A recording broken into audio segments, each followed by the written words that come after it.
poor people. They ain't shit. Let's eat cake. Eat the rich! We are the Great Unwashed. Welcome, everyone, to the first episode of Great Unwashed, a podcast for the 99%. I'm your host, Ian Mack. I'll be finding a quote for each one of our guests, and today's quote comes from Alberto Giacometti.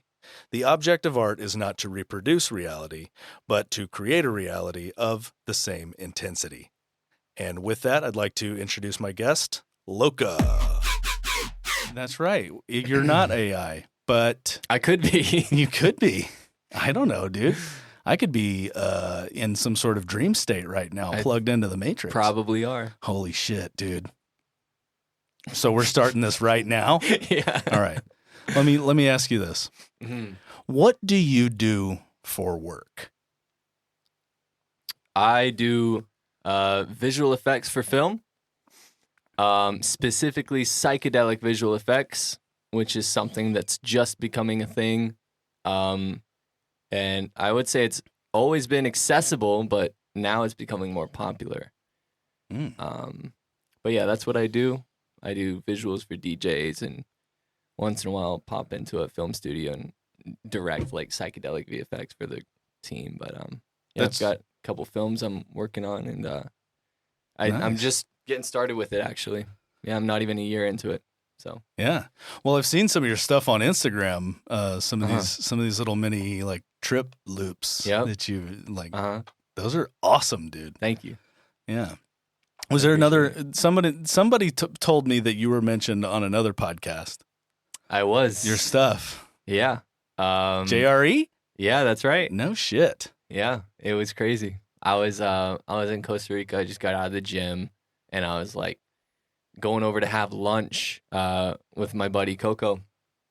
And yeah, I'm sitting there, and I get this notification from YouTube saying that somebody commented on my video.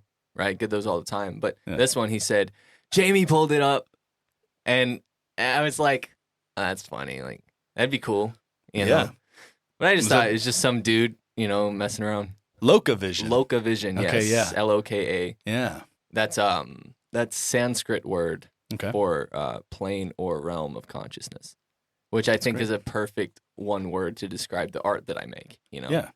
But yeah, I'm sitting down having lunch, see that comment, and I'm like, oh, that's funny. Like, I wish. And then I was like, okay, what if, So then somebody else like DMs me on Instagram. They're like, dude, you were on Joe Rogan. It's good to see you there. I was like, what? And then that's the first time in years that I've ever felt nervous. I was like, what happened? Like, what part of the simulation did I just get into where this actually happened? So, what part of the simulation did I just get into? Yeah. Can you explain that to me? Oh, like, do you believe that we're all in a simulation? Do you believe? I wouldn't call it a simulation. What would you call it? I'd call it a dream. A dream? Okay. Whose dream? One collective conscious dream? I think it's... Are we all NPCs? What's happening here? I think actually there are a lot of people in the past, historical figures, things like that. These people who talk about this thing, right? And they've tried to describe it in English, and we have lots of books out there trying to describe it. But I think at the end of the day, my understanding of it is that there's one conscious being that is tripping, intentionally tripping, and is exploring every possible infinite experience ever. And we're just these little blips. Yep, these little blips where this being can experience through these bodies, and that us being separate people is just an illusion, and that there's no separation between anything. All right. That is a lot to unpack. Yeah. But, I mean, I like that. You guys ever, we get the thumbs up from our producer right there. That's good content. We just I felt like. But you asked about the simulation thing, Yes. right? Okay. Yeah. I think it's one big dream. Okay. It's like, when you go to bed at night and you actually have a dream. Right. You're in the middle of it and you're like, oh, this is real, right? Yeah. Have you ever had a lucid dream? Yeah. Where during the dream, You can you're control like, what's happening. oh, I'm dreaming. Yeah, I'm dreaming. And now I'm going to do this. powerful and I can jump and I can spawn shit. Yeah. And I can, I can see that hot chick that I saw the other day at the airport. Move again. objects. Yeah. Yeah. Yeah. Basically, that's the equivalent of real life. Okay. It's just that's a sub aspect of the fractal of consciousness. So we're on one layer. When we go to sleep, we go into a deeper layer. That But reminds the same me. rules apply. Yeah. I really liked what they did with the in the Multiverse of Madness, the Doctor Strange movie. Did you watch that one? I saw the first one. Yeah. Is that it? No, the second Oh. one. You got to watch the second one. Damn. Directed by Sam Raimi. Okay. Oh my God, dude! What else has he made? The Evil Dead series. Oh shit! Is that the zombie film? Yeah. I haven't seen it. No, but this is a new movie. It's a Okay. Marvel movie about Doctor Strange and like his escapades with the Red Witch or whatever. But it has it starts off in another basically a connection between realms, right? Yeah. And it looks like every fucking mushroom and acid trip What? that I've ever had, because it's just I'd these love to floating see this objects sometime. Yeah. and then this They're monster like portals that's to kind of different realms. exactly. Yeah, that's And cool. yeah, and so it's Doctor Strange, but he's speaking Spanish and he's got a ponytail and it's just a different version it's of a him, right? mashup of different realities. Yeah. We're gonna have to write this. Well, I guess we're recording it, so I can go back and listen to it. Yeah. Thank God. So you said you're in Costa Rica Mhm. and you get this text. Is that where you live? I lived there for 8 months. I don't live anywhere. All right. I'm You're going in- from a monthly basis of traveling to different places. Okay. And I just kind of groove out for a month there and go to the next place. a true nomad. Yeah. All right. As of now. But Yeah. I'm already, after a year of traveling constantly, I'm already thinking, I want to settle somewhere. Yeah. Yeah. Where would be the place that you would go? Either Fort Worth or Oh. Fort Collins, which is an hour north of Denver. And Yeah, that's That's cool and all, but Only fuck Fort reason Collins, dude. I Stay agree. here with us, I agree. man. But We need you here, bro. mushrooms there, Yeah. totally legal. Yeah.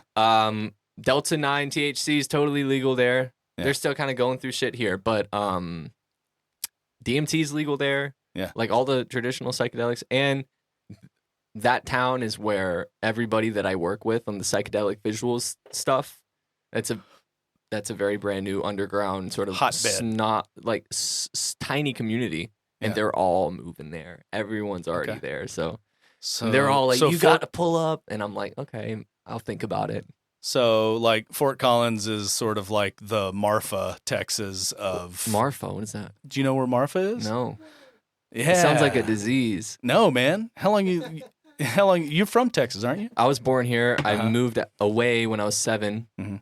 And then I visited probably 4 times. And this is the fourth time. Yeah.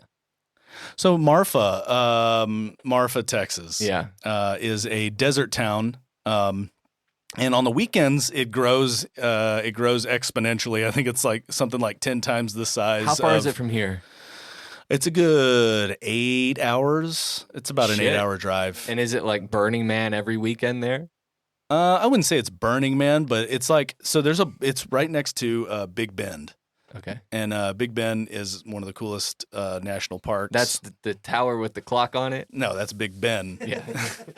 Well, I don't know what Big Bend is. Big Bend. It's actually in the bend of the Texas, Okay, right in that cool. little section there, Uh-huh. and right on the Rio Grande. And it's a really really beautiful place, high desert. Mhm. And there's all these little ghost town, basically Wow. old ghost towns around it. And then Marfa is an artist community. People go there to see these lights. Wow. These lights that just kind of appear out of nowhere, and nobody can really What explain the it. fuck? They explain it, but it's Is it like the Northern Lights, but in Texas? No. It's not that cool. No. It's just It looks like UFOs, but it's really like heat and light, probably light from the highway. Or I'd something. love to fucking see that, dude. Yeah, it's cool. And you go out there, but I mean, go out there on the weekends because during the week it's a very, very small Texas town filled with artists, right? Wow. Yeah, it's an artist community, and they have this like right outside near Valentine. They have this Prada store that's just a store with actual product in it, actual Prada product that you can't go into. You just go take pictures in front of. Really? Yeah. If It's on the side of the road. Yep. It's a cool place. So that's probably you've got to be what joking though. I'm hung up on this. There's a What? Prada store that they won't let anybody in. Yeah. Yeah. Look up. Anybody? I got it right here. Hey, Jamie. Tom Cruise couldn't walk in there. Here you go, dude. Look, it's a Prada store That's sick. on the side of the road in the middle of the desert. That's sick. It's cool. That's some Kanye shit, dude. Mm-hmm. Everyone who makes really good art, I think. Uh-huh. Has something They're- wrong with them? No, I think they have this antenna and they're sensitive to these creative impulses that all of a sudden they're on to. It's like tripping sober. You Yeah. get this flash Yeah. and then you're like, I heard it. Mhm. I got it. You know? You pull And it then out of the atmosphere. Exactly. It's exactly how we got and then the name. everyone in the room is like, what the fuck did he just do? Yeah. Yeah, I agree with that. Very much so. Like you always hear artists like it came to me. You always hear songwriters. This came to me. It's not like, yeah, like I did a lot to create this, but you are a vessel. Yeah. To catch these frequencies every now and again. I would agree with that. Yeah. You're a cool guy, man. Can I just? You're a really cool dude. Thank you, dude. Yeah. I appreciate that. Yeah, man. We have good handshakes. What? We have good handshakes. What do you and I. mean? Yo, When we go in for the handshake, for the handshake, That's right. make that pop, baby. The whole Ever room since looks, dude. since the first time, we Yep. both went in hard and just went pop, pop. There was this guy. It's probably still there. It's called One in a Million. Is the name of the restaurant in Austin, right? I went there, and this dude he'll go in for the handshake like that, and he'll give you like he has like voted best handshake. No. Yeah, best handshake in Austin. And every time you're leaving that place, and I remember one time he wasn't there. His son was there, and his son's a big dude too. No! Just come up and just pop, like give you the Damn, dude. a really good handshake, just like that, like we do. That is So sick. I get it, dude. That's like imprinting on each other. You Yeah. know, like I want you to have a good. Yeah, I've fucking heard this time. theory, like that the bottom of your feet Yeah. and your palms, your hands, are almost like these like the wireless charging on your phone. Yeah. You know, people say that the earth has like these energetic things where when you walk barefoot on the earth, Right, grounding. yep, Yeah. you're sort of connecting, right? Okay.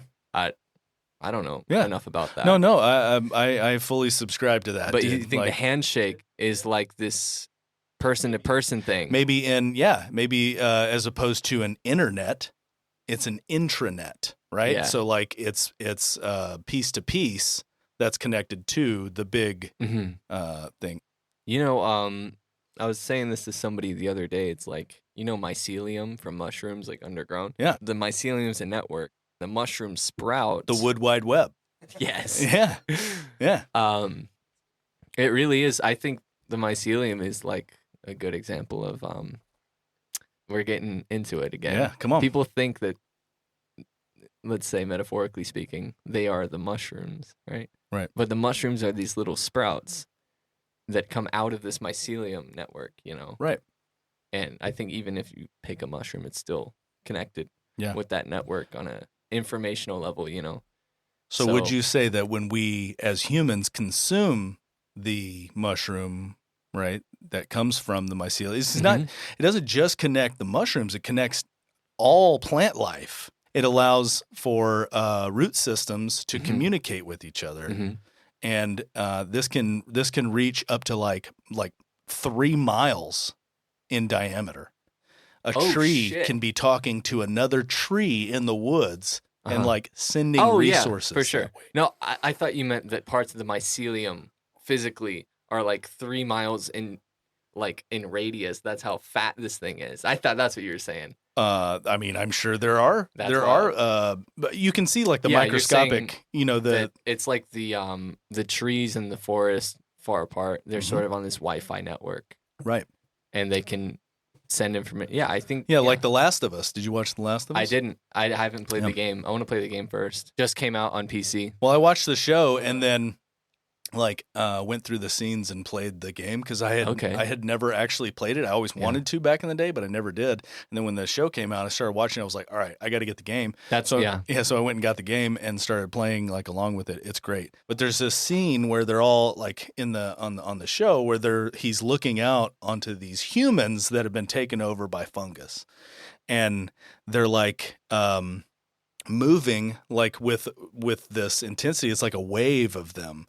Right, it's like kind of looking onto a forest floor, but seeing these people that are the vegetation. That's sick. Yeah, and so it's like cool CGI there. Yeah, yeah. And so like you'll step on something and it'll be attached to this like little tiny piece of mycelium, and then all of a sudden you'll start hearing like growls and stuff coming for you. Right. So anyway, I am very interested in this topic. I've always, I really am, dude. Yeah, totally. The internet says it tastes like meat. It tastes like meat? Yeah. What does? Mycelium really? tastes like meat? Wow. Like it has the iron from blood and... interesting. Interesting. It has a natural umami. Umami. Okay. Oh, so I think Sorry. you pick a mushroom, you eat it. Right. And there's stuff in that mushroom, right? And this could be metaphorical as well as physical, right? But you eat the mushroom and it basically something I recently started getting into is understanding why psychedelic molecules alter consciousness. What do they do to your receptors, right? But basically, different molecules have these different, let's call it frequencies or spin, right? And when they attach to the receptors in your brain and your gut, right, then psychoactive substances are these molecules that can actually alter the spin of your receptors, right? So you eat the psilocybin and it attune your receptors to a different frequency, right? Is that out? Try this, dude. Try this. Yeah. All right. Awesome. But essentially, you're taking this mushroom, and basically, I think that it's tuning your head to the same frequency of that network of Earth.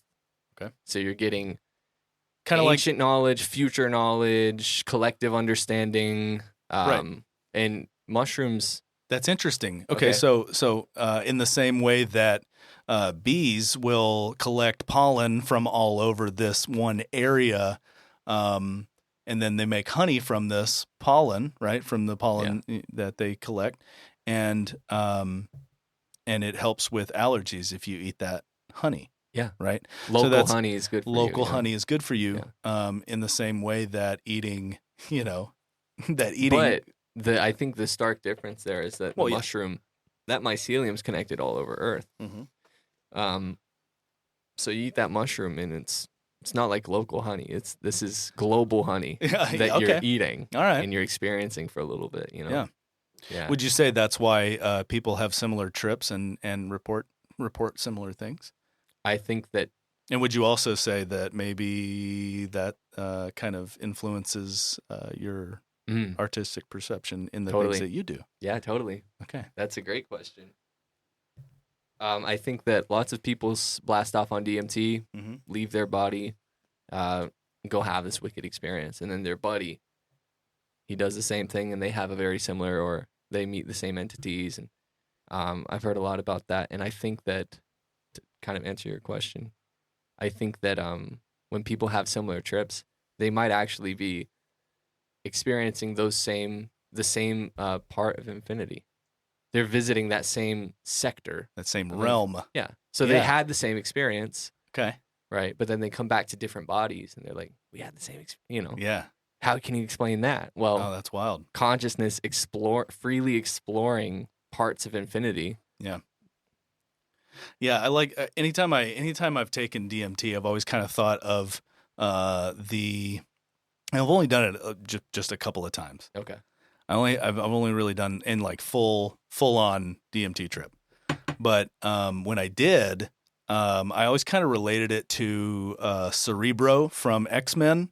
Okay. The thing that Professor X puts on his head, and he's able to connect to everyone, like every mutant in the world. Nice. Right? Yeah. Kind of like that is how I feel like a DMT trip looks to me. Oh, okay. I don't know. It's I've always kind of felt like more connected to something else. Yeah. Like seeing those spirally, like ethereal entities, man. I can't even really like explain it. It's just like auras floating around. Have you seen my DMT simulation video that I recently put out? I think I went. It's only on YouTube. Oh, is it? Yeah.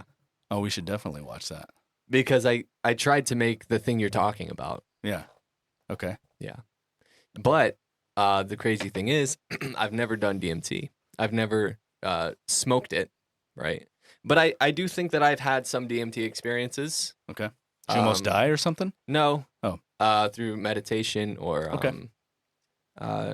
like in really, really high states of THC or mushrooms or the both, then I think that I've had a lot of the reported symptoms of DMT, which I think that I can sort of like get myself into a trip and then my body will theoretically start producing it perpetually, and then I can trip off of it.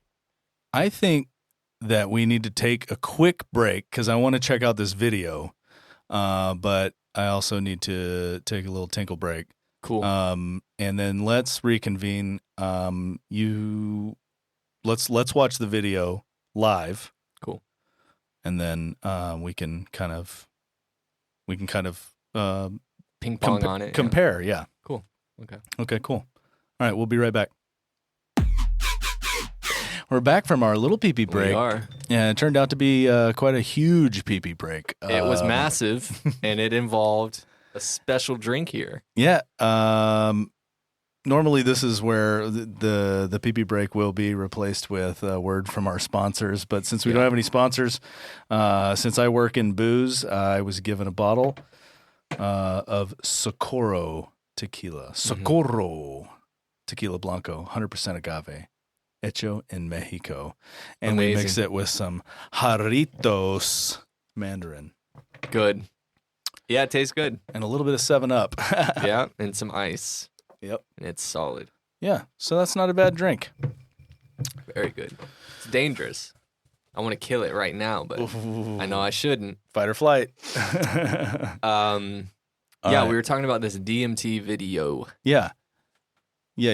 So you said that you wanted me to kind of compare. Let's go ahead and... Yeah, I haven't actually... Can we get the blasted audio off. on? Or is this just a video? Yeah. So I haven't done it, but this is what I think it's like based on my research, and everyone who's watched it says that it is accurate. Okay. So maybe. The spiral, the kaleidoscope outer edge, I would say yes, 100%. Yep. And then the high frequency blast off is kind of like that. Yep. I've gotten that on weed. Yeah. Tinnitus. Yeah. Okay.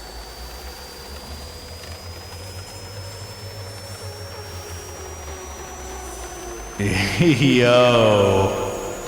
Yeah? Yep. That.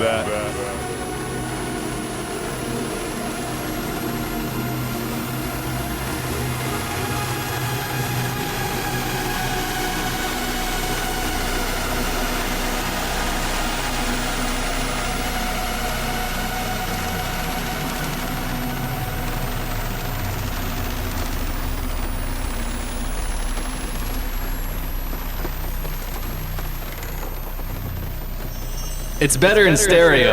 It's in mono right now, but... Holy shit, man. That's exactly it right there. That's the guy, the entity? That's the spiral that I was talking about. It's those continual, pulsating spirals.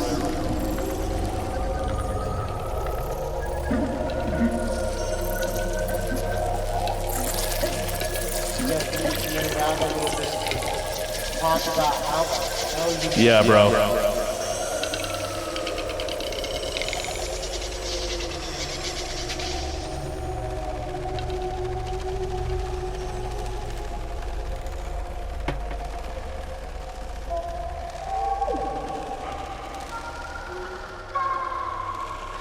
That's the entity.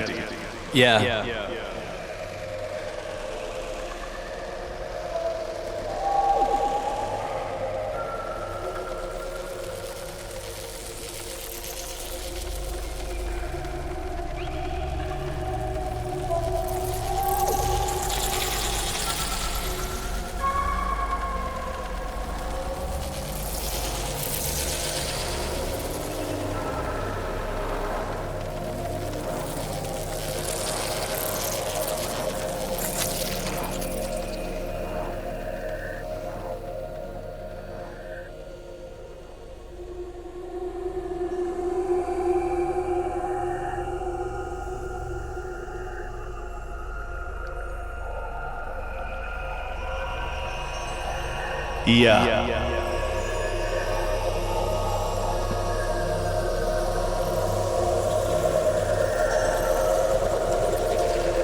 That was amazing, dude. Appreciate it. Holy moly.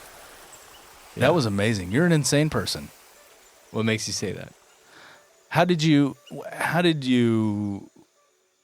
What's the process on doing something like that? Because that was insanely reminiscent. Okay. So basically, I'll give you a quick rundown of my process on approaching a project like that. So Please. What I did was I was like, okay, let's start it off first person, the beginning of the blast off. So I just took a camera and I looked around at this river in Costa Rica, and then I laid down. It looks up at the sky. That's the guy laying down, right? Then I edit the video. I do my effects on it. It's a long process, but I add patterns on surfaces. I track that per pixel to the environment so that I can create patterns in the environment. Then I add my distortion where everything's moving. Then I add color shifting where everything's changing colors. And then I made the tunnel, which is basically just a bunch of cool shapes, and then I put tunnel effects on it, and I put that over the video, right? Mm-hmm. Once I had that, I added all the audio. So I started with like a muted clip, and I added the river, the wind, the breathing, the heartbeat, the music, everything, right? And then I made the tunnel, added the audio, and then the 3D stuff, where it's the entities and the tunnels and the DMT realms. I just got this plugin for After Effects called Trapcode Tau. I learned that plugin, how to use it, and I made those in like 2 days, rendered it, and then slapped it together, added more audio, more music to it, tied it in, like did some like color grading and stuff. And I had to wrap it up in just a few days for a submission to a festival who wants to showcase my newer work. So it was a time crunch, but basically the whole time, everything that I was doing in the editing, whether it's capturing the speed or the shape of one of these entities, how they move, I was just tapped into that antenna. I was listening to certain music, meditating. The whole time I was working on it, my dreams were essentially, I was working on it so much every day that that's all I'd see throughout the day is these DMT visuals. And then in my dreams, I would dream basically DMT shit. Yeah. I'd wake up with more insight, and then it's called the dream molecule for a reason. Yeah, during the video, I got the goosebumps. There's one part that always does it. Yeah. The only way that I make art now Mhm. is from feeling. I'm not analyzing things anymore like I used to. Like when I first started making music, it was so technical. I was still learning everything, so I was using dBs and hertz, and I was using music theory and just these. I was still operating from a logical, rational level. Now, dude, like that's the one thing that's changed in my artistic process. Is Mhm. now I don't think about things like that anymore. I don't analyze it. I feel it. How does this kick feel? Yeah. How does the melody feel at Right. an emotional level? And is that helping the vision that I have for the song? So when I was making that DMT video, I'm like, does this feel like the fear I have of smoking DMT? Like, is this the shit that I'm scared of? Yeah. Is it gnarly enough? Should it be green? Should it be orange? Like, I'm feeling these changes. So Yeah. I think that's the only way that my art is as authentic as it is that I'm feeling my way through the whole thing. Yeah. But yeah, soon I'll be making tutorials for YouTube so that people can sort of start making their own. Because I'd like to build a community of people who make their psychedelic experiences. I want. If I can consult in any way, Mhm. let me know. Yeah, I'm gonna have people testing. I'm gonna do VR stuff Yeah. where you can literally like sit in a field in VR, Yeah. and then you select your substance, Yeah. the dosage, you hit go, and then all of a sudden in VR surround, like headphones and shit, you start tripping, Okay. and then you're like, oh, I'm paused the trip, I have to go eat dinner, which you can't do in real life. You can only Yeah. do that in VR. Right. But yeah, right now I'm sort of like building the technology to be able to do virtual tripping. What made you think like this? It started with my obsession of curiosity. Okay. So trying to learn what I am and where I am and what's going on, right? Right. And so when I was a kid, I'd see anything and I'd ask my dad, like, what is that? He'd be like, oh, that's a jack to lift up cars. Okay, how does it work? Mm-hmm. And he'd show me, he'd try to describe it. And quickly I'd get obsessed. And for the next 2 weeks, I'd go in the garage and I'd mess with this thing and try to figure it out, because I'm curious about shit. So what got me into it, dude? I just love computers. And I love technology and I love art. So there's sort of a place where art, with spirituality, art, emotion, philosophy, and computers come all together. And that's like psychedelic replications and VR. Like anything that has to do with consciousness on a level that's relatable for me, then I like to get into it. So I think the AI thing's a massive, massive thing. Yeah. I think I was born at the right time. Dude, I think you were too. Yeah. Yeah. How are you leveraging AI now? I've used ChatGPT to help me write emails to businesses that intimidate me.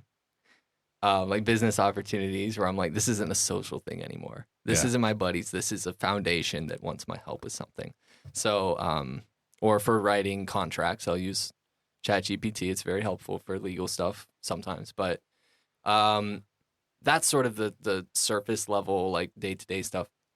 For my work, for like my art, I recently started using Stable Diffusion, and this allows me to use a digital brain, which is a neural network, to have an input image, which is every 100th frame of my footage from my camera.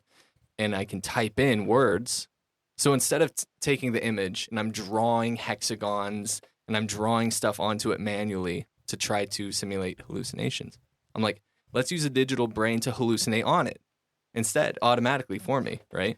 So you programmed. So what you're telling me is that I learned how to use this existing thing. Okay. But just popped up like a year ago. You learned how to use an existing digital brain and pump it full of visual psychedelics to make this brain entity trip. Yeah. And then recording what happens. Yeah. Dude. So basically, I think you're an alien, dude. For years, I was using this thing called Deep Dream. Okay.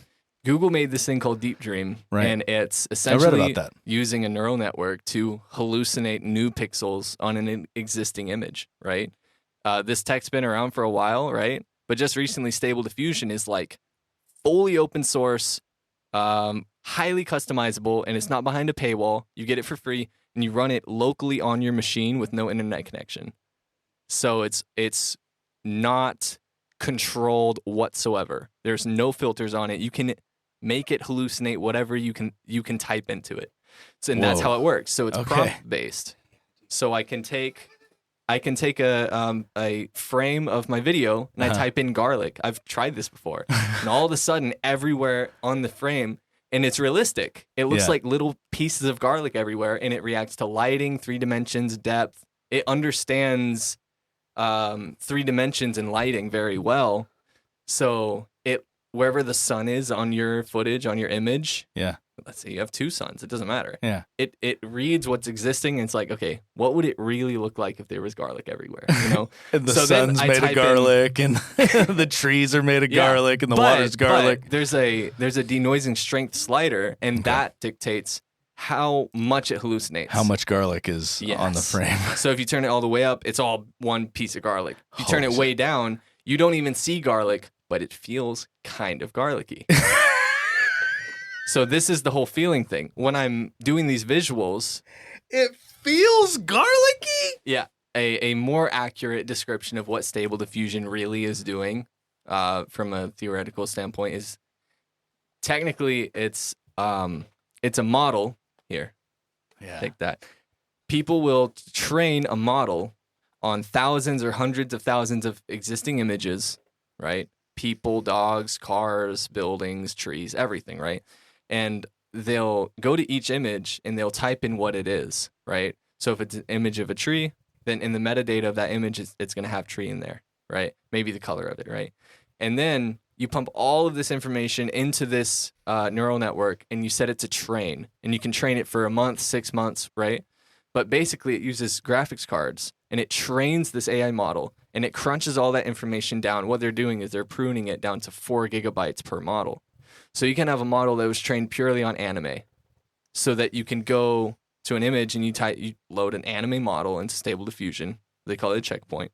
And then you type in anime lady, right? And it's going to give her titties and cat ears, okay? But I use like realistic models. And basically it's you load in this model and it takes like 12 seconds to load it in. And then it's like, okay, now when you type in a keyword, sprite can, right? It knows, okay, I have 10,000 images of sprite can, and I know what this looks like from every angle and lighting and stuff. So it's getting better over time. It's getting more realistic, but it's essentially, it's not as impressive as it sounds. That's a term that I've come up with. It's like I'm using a digital brain to hallucinate on my images. Yeah. That's kind of what it's doing. Yeah. It really is. Why it's called Stable Diffusion, though, is basically it starts with a screen of noise, random pixels. Okay. And then every iteration or every step of it processing, then it sculpts those pixels down into whatever you typed in. So that's another like layer of it behind the scenes, how it does what it does. But yeah, I mean, it took me like a few months of fiddling with it to figure it out to a point where now I'm more comfortable working with it. But I've only scratched like 5% of the surface of what it can really do. And I think that over time, people are going to like add Stable Diffusion stuff to Unreal Engine so that when you're playing the video game, maybe you're having a conversation with your buddy and there's a microphone plugged in and it tracks your speech and everything you're saying, it'll hallucinate it into the game you're playing. You know what I'm saying? And we have the tech. Yeah. We just need the people to develop it further and optimize it for real time. All right. So now just to wrap this all up. Yeah. Give our audience one piece of advice. It could be anything. Eat some mushrooms. Yeah. Okay. I think that it's helped me the most. It's helped all of my friends and family the most. Yep. Everyone that I've come across who eats mushrooms or has eaten mushrooms, transform them in all the most positive ways. If you don't want to do that, meditate and really do it. Do it for a few months. You'll see some change in your life. Yeah. Try to eat more veggies and get some sun, get some exercise, drink lots of water. Just the basic things. Yeah. Just be cool to yourself. That's beautiful, man. Yeah. Dude, thank you so much for coming out. Thank you for having me, dude. This is great. Yeah. This is a good first one. This is a good I wanna first come visit back. for you. You're going to come back. Thanks for having me, dude. Dude, yes. Y'all check out Loka Vision on YouTube. Just search Loka Vision on YouTube and Loka_Vision on Instagram. And thank you all for listening. Good night, America. For more information on today's podcast and other great unwashed content, visit greatunwashedpodcast.com and follow Ian at Ian Mac Presents.